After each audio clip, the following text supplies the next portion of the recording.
Good morning সবাইকে। তোমরা সবাই কেমন আছো? আশা করি সবাই ভালোই আছো। তো আজকে সকালের দিনটা শুরু করলাম এক কাপ চা দিয়ে।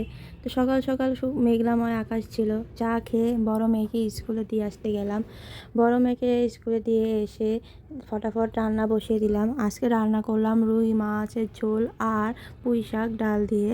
তো বড় মেয়ে এদিকে চলেও আসলো। আসার পরে ওকে স্নান করিয়ে নিচে কাকিদের বাসায় চলে গেলাম। তো ওখানে কিছুক্ষণ খেলাধুলা করলো। খেলাধুলা করে ওকে বাড়িতে নিয়ে এসে খাইয়ে দিলাম। খাইয়ে দুজনকে ঘুম পাড়ানোর চেষ্টা করছি। একজন দেখো আমার কোলে, আরেকজন পায়ের মধ্যে শুয়ে আছে। তো এভাবে আমাকে ডেইলি ঘুম পাড়াতে হয়, কারণ দুজন একসাথে ঘুমায়, একসাথে উঠে, কেউ কারোর চেয়ে কম না, দুজনই একই। এই যে এখন দুজনই ঘুম থেকে উঠে যাবে। উঠে গেলে দুজন কিছুক্ষণ খেলাধুলা করলো। বড় মেয়ে ছোটো বোনকে কোলে নিবে, কোলে নিয়ে কিছুক্ষণ আদর করবে, সেজন্য কোলে নিল। কোলে নেওয়া শেষ হলে ওকে খাইয়ে দেন ওকে কোচিংয়ে পাঠিয়ে দেবো।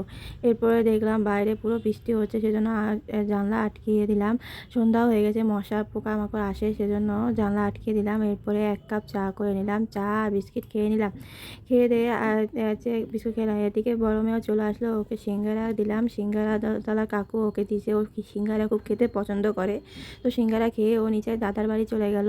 তো এদিকে ছোটো মেয়ে কতক্ষণ খেললো। ও রাত 10টা সাড়ে 10টার আগে ঘুমোয় না, এই সজাগই থাকে।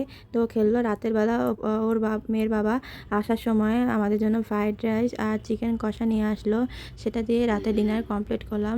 মেয়েও এটা খেতে খুব পছন্দ করে, তো সেই জন্যই নিয়ে আসা। ছোটো মেয়ে হওয়ার পর থেকে আমার তেমন বাড়ির বাইরে বের হওয়া হয় না, তাই ওর বাবা রাতে রাতে করে মেয়ের জন্য খাবার নিয়ে আসে। তো আজকে ব্লগটি এখানেই শেষ করছি। তো আমার ভিডিও তোমাদের কেমন লাগছে অবশ্যই কমেন্ট বক্সে কমেন্ট করে জানাবে। বাই।